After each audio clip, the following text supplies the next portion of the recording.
Atenho-me à tradição cristã, porque mantenho com ela um diálogo reflexivo de quase 60 anos.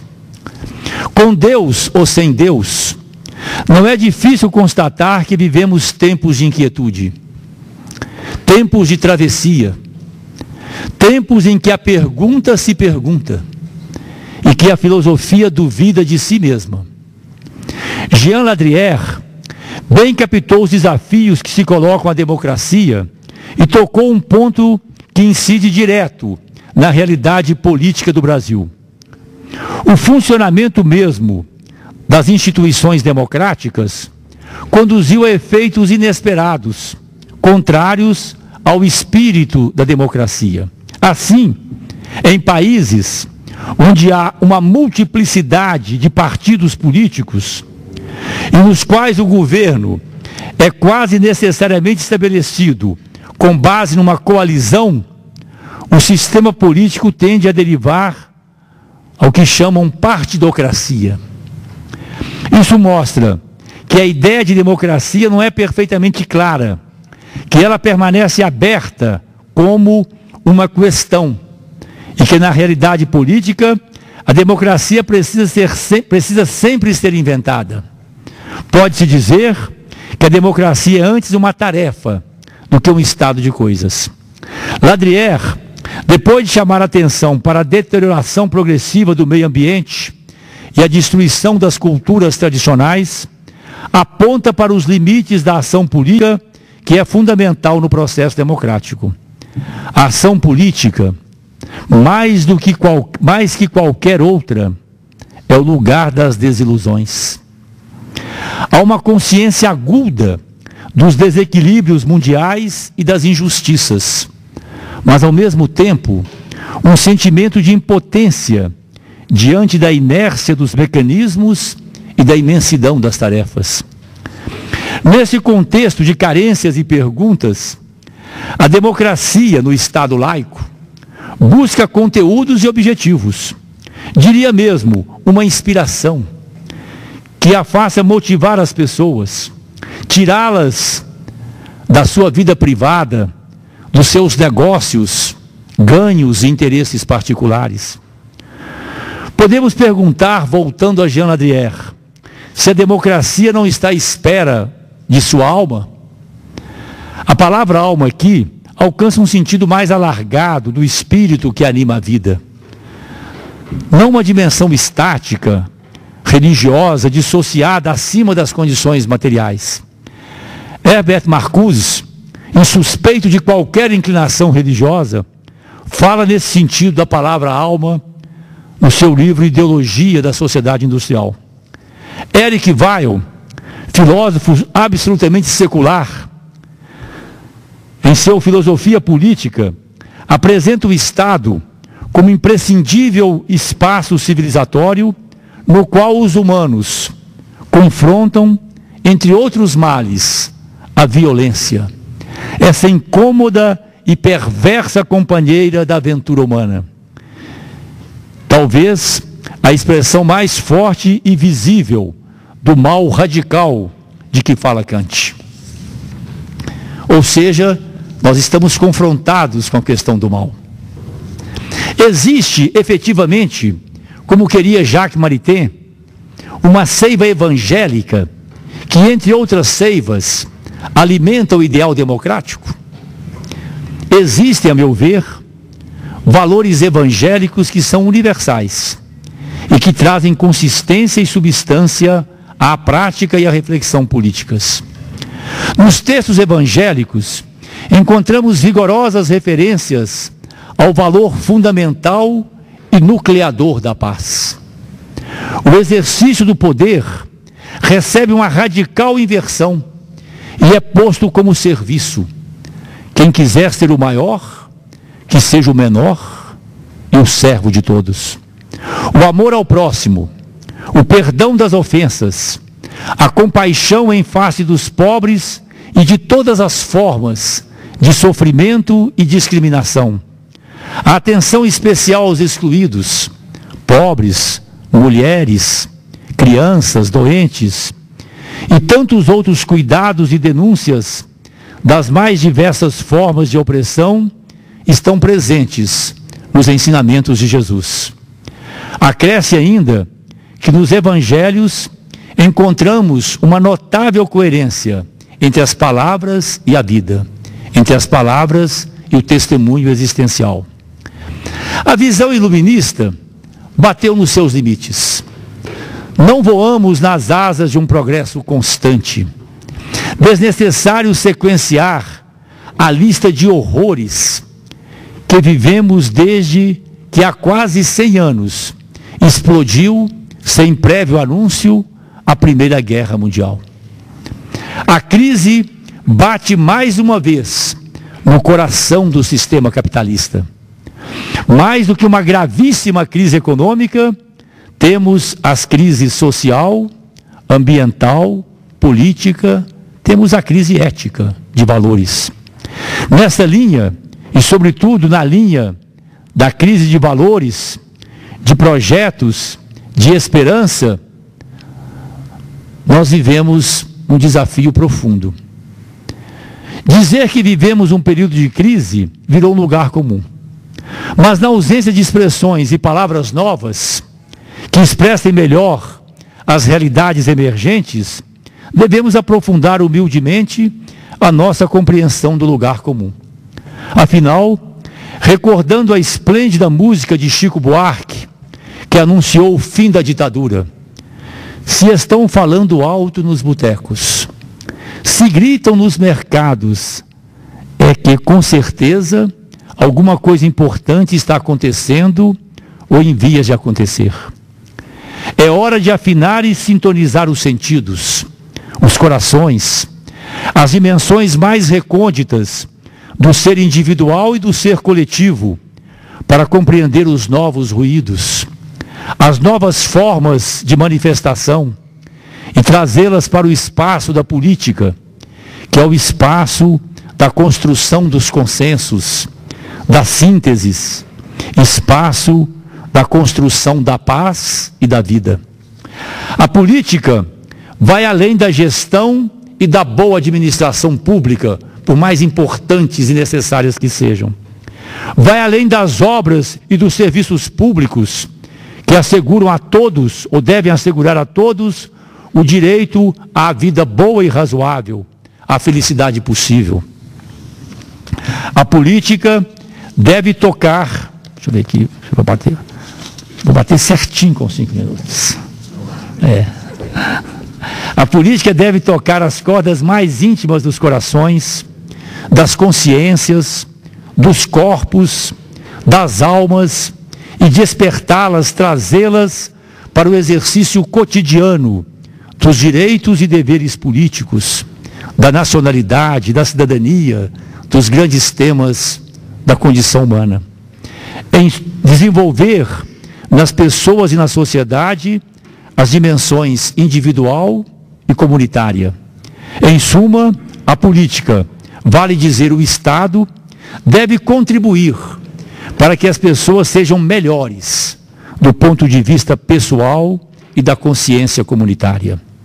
Deve contribuir para a expansão dos melhores sentimentos e desejos das pessoas e barrar, de preferência através da educação, as dimensões mais sombrias, egoísticas e agressivas, a dimensão do mal. Penso que aí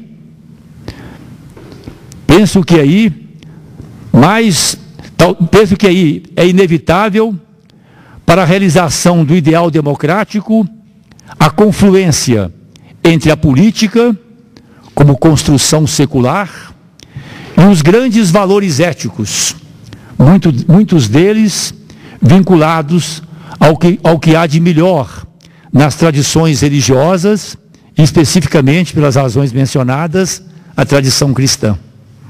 Quero ser claro, não se trata de vínculos, muito menos de subordinação com igrejas e religiões formais, que estas devem ter o reconhecimento e o respeito que têm todas as entidades e organizações da sociedade civil.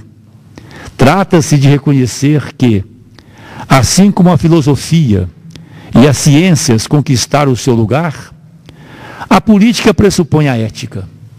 E esta, ao longo da história, recebeu importantes contribuições religiosas.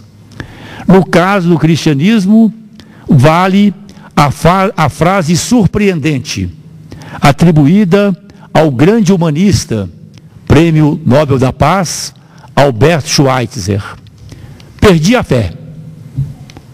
É hora de seguir Jesus. Muito obrigado.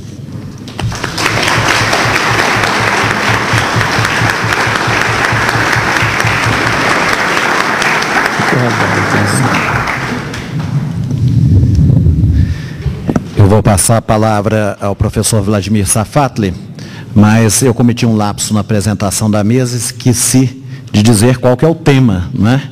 O tema é tensões entre política e religião. O Brasil realmente é um Estado laico? Esse é o tema.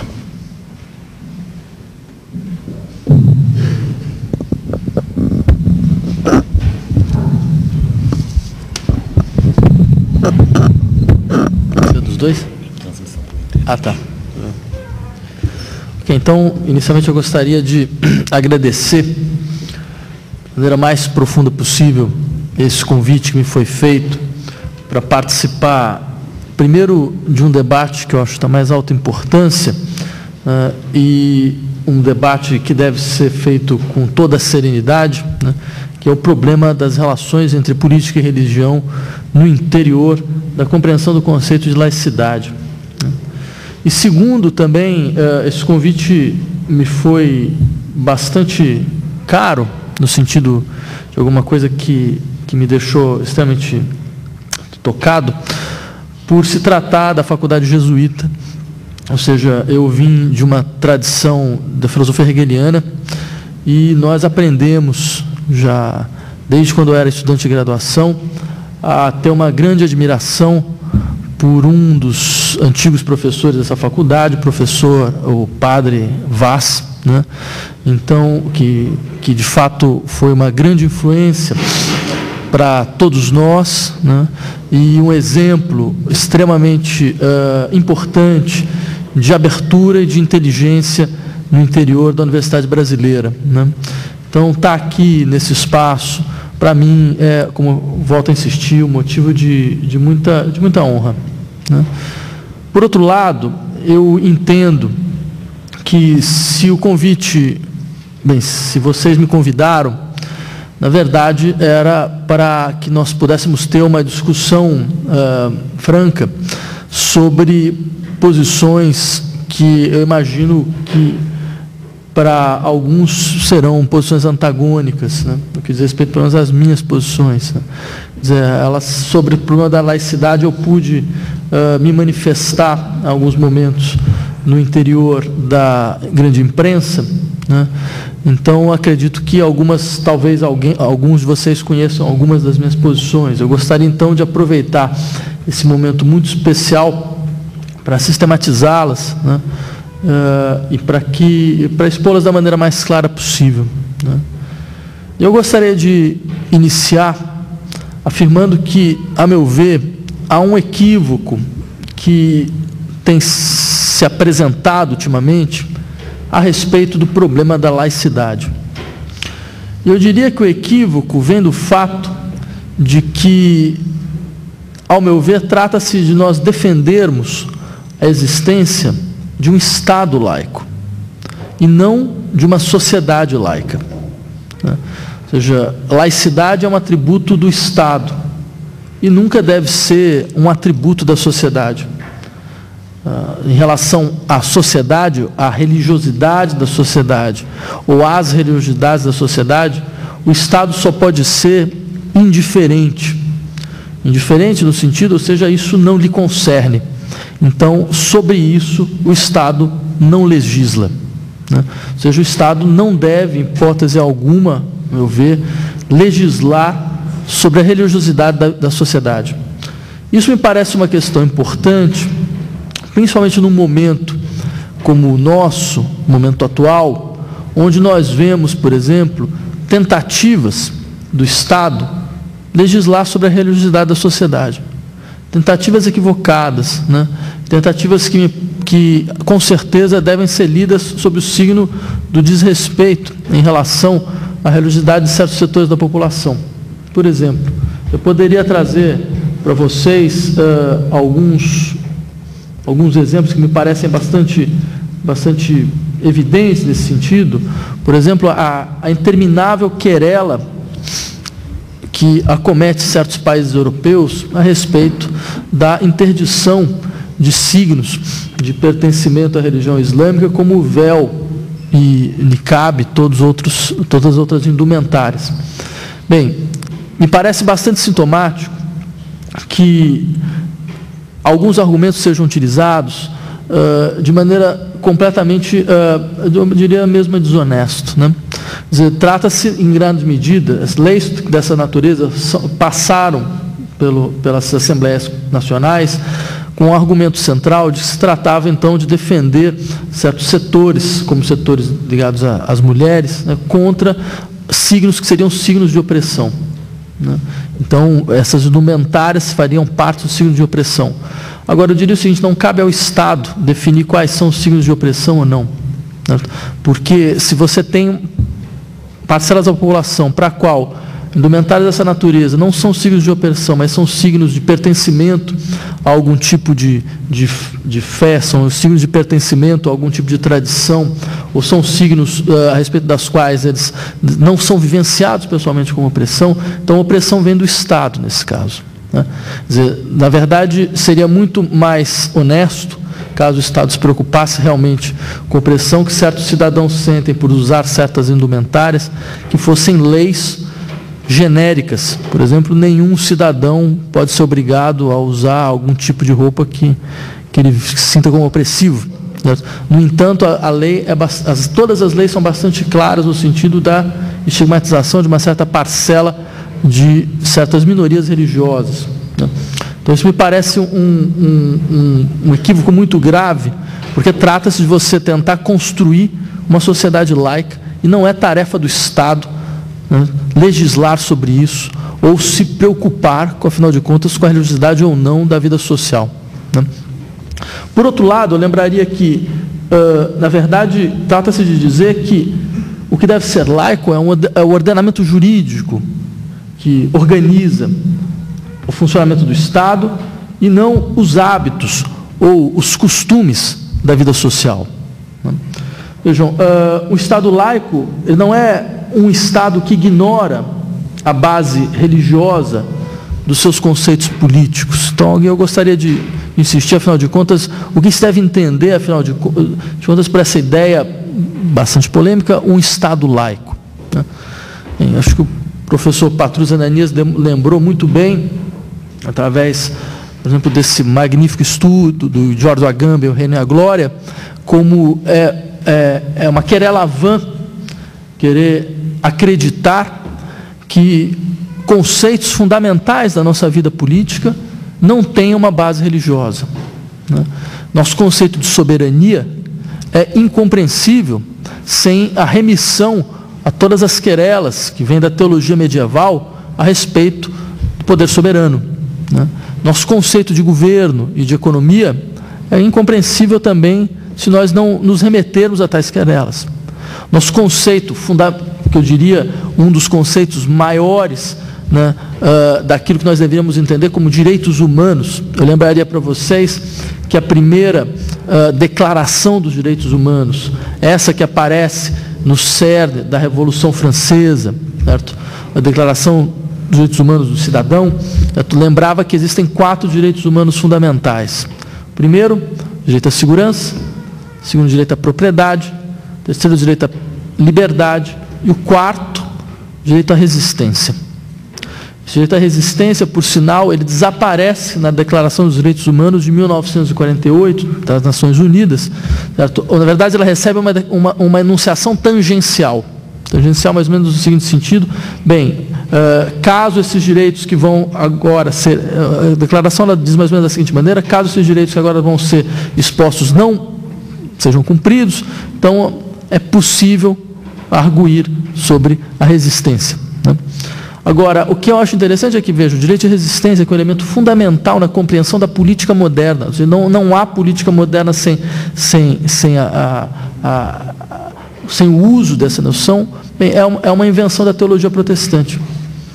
Vocês encontram isso em Calvino, vocês encontram isso nos reformadores ingleses, certo? Vocês encontram isso bem em Thomas Munzer, né? Ou seja, de uma certa maneira, eu insistiria muito nesse aspecto, seria, volto a insistir, uma querela vã procurar defender a ideia de que os nossos conceitos políticos centrais não são uma maneira que nossas sociedades desenvolveram para ainda continuar um embate e uma discussão que tem fundamento e base teológica. Então, fica a questão, se o Estado laico não é um Estado que ignora a base religiosa dos seus conceitos políticos, né? Então, como nós devemos defini-lo? Eu diria, inicialmente, que uma definição, digamos, mínima, né, poderia partir da seguinte ideia: um Estado laico é aquele que impede que o seu ordenamento jurídico seja moldado a partir de crenças religiosas. E mais do que isso, um Estado laico também é um Estado que impede que o debate político seja colonizado por questões religiosas. Eu insistiria nisso pelo seguinte, porque se nós acreditarmos, eu gostaria de defender um pouco essa posição, se nós acreditarmos nessa posição, nós vamos ser obrigados a dizer que ainda falta muito para que os estados das nossas sociedades ocidentais possam de fato ser considerados como estados laicos. Então, o que é uma possibilidade de responder à questão central dessa mesa, afinal de contas, se o Brasil é um estado laico, né? Eu diria que, por exemplo, todos aqueles que acompanham a vida política norte-americana conhecem bem não só a força dos grupos de pressão ligados, por exemplo, a vários grupos evangélicos, normalmente conservadores, certo? Mas devem talvez achar que é no mínimo curioso que num debate presidencial televisionado para todo mundo, né, apareçam sempre questões como, por exemplo, para aqueles que são candidatos a presidente da República, qual é a passagem da Bíblia que o senhor mais gosta, né? Talvez seja, eu diria, não só um pouco peculiar, mas até mesmo desconfortável, certo? Descobrir que no governo da Itália, certo, existe um personagem que há 2 anos atrás fez uma defesa veemente, certo, da importância de que a comunidade europeia fosse o espaço de defesa da tradição, certo, cristã que constituiu o espaço da Europa. Uma personalidade política que responde pelo nome de Silvio Berlusconi, né? Quer dizer, eu sempre achei peculiar que alguém de uma moralidade idônea, né, e muito altiva, né, como o caso Berlusconi, aparecesse como arauto, né, da defesa da tradição cristã na Europa. Não me parecia que era exatamente a melhor pessoa para falar sobre esse tipo de problema, certo? Bem, isso tudo me faz lembrar, sem falar de alguns casos bastante complicados, por exemplo, não agora, mas no antigo governo dos irmãos Kaczynski, na Polônia, né, que utilizava a religiosidade popular forte, católica polonesa, certo, para fins nacionalistas, bastante explícitos, e que me pareciam que desvirtuava de uma maneira profunda e bastante desonesta, certo, uma religiosidade muito espontânea e muito verdadeira do seu povo, né? Tudo isso me faz lembrar como o Evangelho foi sábio ao lembrar que quando Cristo lembra que uma das questões fundamentais na relação entre religião e Estado era dar a César o que é de César, dar a Deus o que é de Deus, né? Ou seja, bem, esses que se servem, certo, da religiosidade popular para travestir o caráter de seus verdadeiros projetos políticos, deveriam seguir, de fato, princípios dessa natureza. Isso honraria mais, eu diria, me parece, a natureza religiosa das crenças que organizam a nossa vida social. Mas, dito isso, eu gostaria de insistir na importância de afirmar que o verdadeiro Estado laico é aquele que impede, então, que o seu ordenamento jurídico e o seu debate religioso seja moldado a partir de um conjunto determinado de crenças religiosas, né?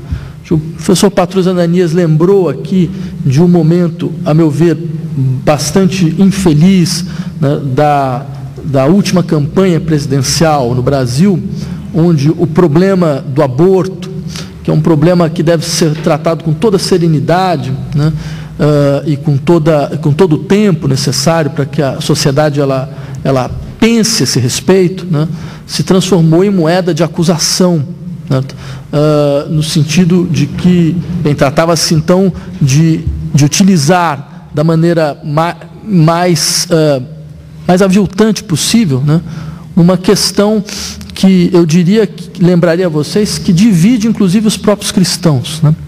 Quer dizer, todos vocês sabem melhor do que eu que várias igrejas cristãs não compreendem o aborto como um problema tão grave quanto certos setores da cristandade católica compreendem.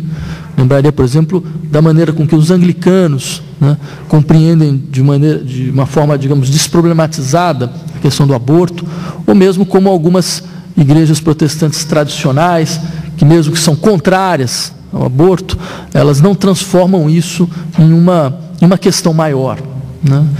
Bem, eu lembro de participar de certos debates a esse respeito naquele momento e me ver confrontado com uma certa maneira de tentar retirar o debate do seu horizonte concreto.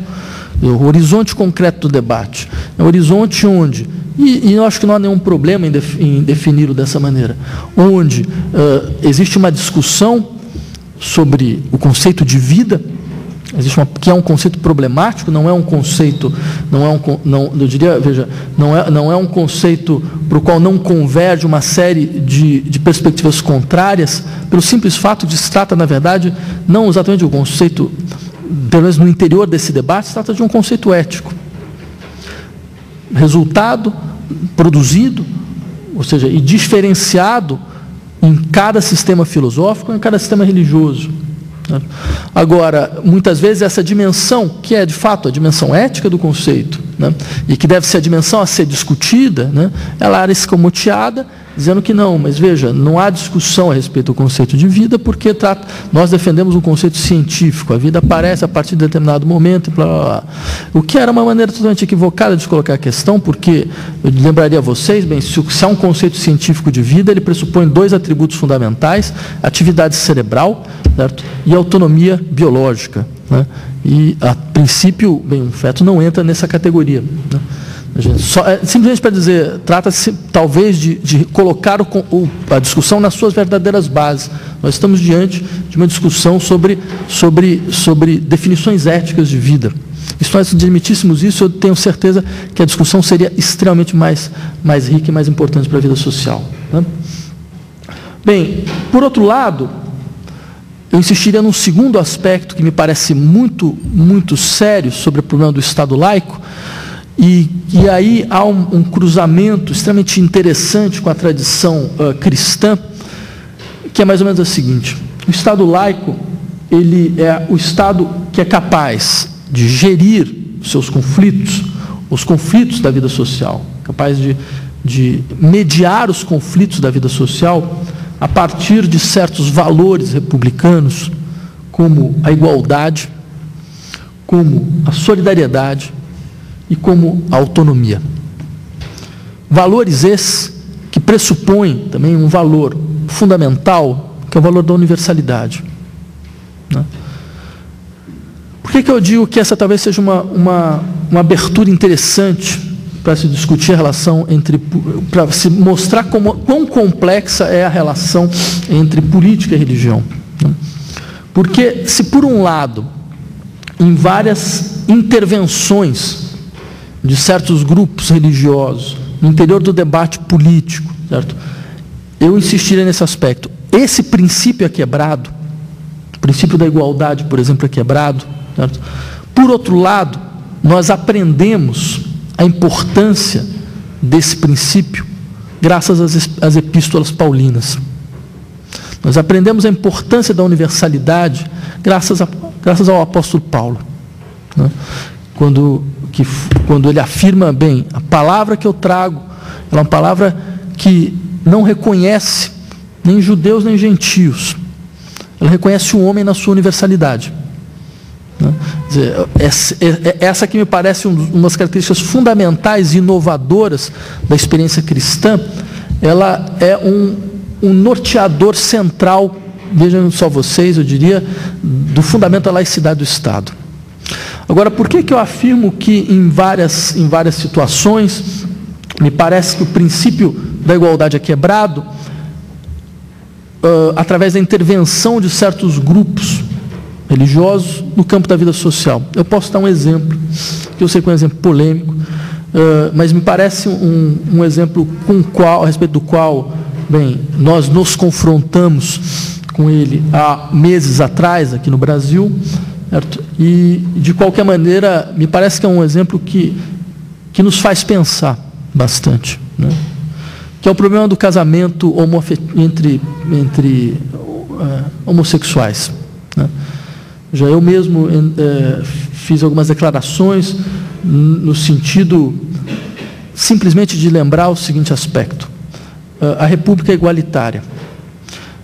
Por ser uma República igualitária, não é possível que certos cidadãos, independente das suas escolhas sexuais, não tenham certos direitos.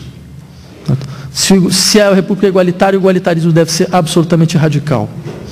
Eu compreendo preocupações, certo, advindas, não só de grupos religiosos, mas também de vários setores da sociedade, sobre o que significa o tipo de problema que uma família, digamos, homoparental pode produzir. Me parece que essas situações da vida cotidiana, contemporânea, elas são extremamente ricas, certo? E merecem ser objetos de uma reflexão serena da nossa parte a respeito, afinal de contas, de que tipo de forma de vida nós defendemos, né? Que tipo de forma de vida nós queremos realizar. Bem, eu terminaria, né, insistindo no seguinte aspecto, até porque eu gostaria de permitir que nós tivéssemos um tempo maior para debate, que duas coisas. Primeiro, a defesa do Estado laico não deve ser um objeto apenas de grupos que se autodeclaram desprovidos de religião, né?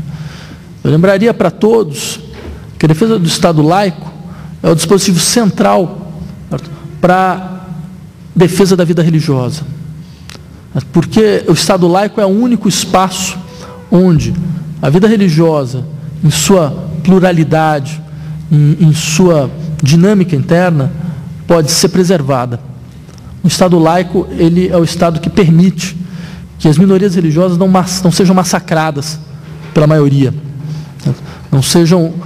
permite que os hábitos que se desenvolvem em cada religiosidade possam ter seu lugar. Porque eu voltaria a insistir, nossas sociedades, elas não devem ser sociedades de entificação das diferenças, como se o problema do reconhecimento das diferenças fosse o problema central das nossas vidas. Eu diria, e isso toca o problema do Estado laico, que as nossas sociedades devem ser sociedades da indiferença, mas no sentido importante do termo, ou seja, sociedades que conseguem ficar indiferentes aos hábitos e costumes religiosos que compõem a pluralidade do seu povo. Sociedades que conseguem isso, eu insistiria nesse aspecto que não se trata só de um problema ligado a sociedades não ocidentais. Nós vemos em vários momentos, como nossas sociedades ocidentais conseguem transformar a diferença religiosa em um elemento forte de exclusão. E um forte elemento de exclusão e um forte elemento de despossessão de direitos políticos. Então, o Estado laico é um Estado que é capaz de impedir esse desdobramento. Por outro lado, eu diria que isso é o segundo ponto que eu gostaria de lembrar para vocês, que, mais uma vez, insistindo nesse aspecto, o Estado laico não deve ser só objeto de defesa dos grupos que se declaram como desprovidos de religião. Eu insistiria, o Estado laico foi uma invenção ocidental. Ou seja, foi uma invenção desses países que tiveram na cristandade a maioria da sua população. Então, talvez seja interessante se perguntar, afinal de contas, por que países cristãos inventaram o Estado laico? Ou seja, inventaram um princípio que não é só um princípio ligado às sociedades ocidentais, mas é um princípio universal. Eu lembraria que, mais uma vez, há várias maneiras de você preservar um princípio religioso. E muitas vezes ele se preserva em silêncio. Ele se preserva sem fazer alarde, mas ele se preserva com uma força extremamente presente. Talvez ele ganhe mais força quando ele fala mais, ele não precisa gritar tanto.